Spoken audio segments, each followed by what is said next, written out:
Luôn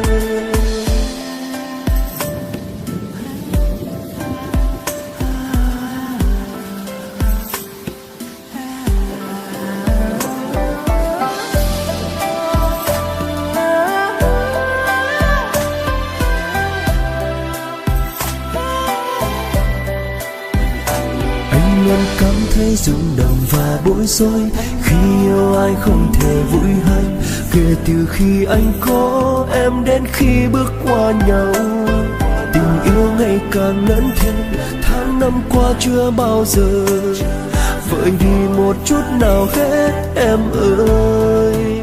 Người đã có những giấc mơ kia rồi, anh ôm nỗi nhớ ấy miệt mài, chỉ toàn những nỗi buồn đau đằng sau tiếng cười. Ngày đã dài từ lúc vắng em càng thêm dài, đôi khi muốn quên mà sao chẳng thể quên được. Ai sẽ khâu lành những vết cắt trong tim này, cơn mưa rơi ướt vai em rồi, nỗi đau cứ giấu trong lòng chẳng biết nói với ai. Trời khuya vẫn cơn mưa tạnh rồi, người ta quấn quýt ở bên nhau, nhưng còn anh cô đơn trong nước mắt. Đã có những giấc mơ kia rồi, anh ôm nỗi nhớ ấy miệt mài, chỉ nỗi buồn đau nằm đằng sau tiếng cười.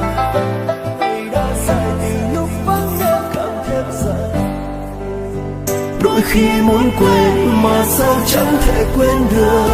Ai sẽ khâu lành những vết cắt trong tim này, cơn mưa rơi ướt vai anh rồi, nỗi đau cứ giấu trong lòng chẳng biết nói với ai.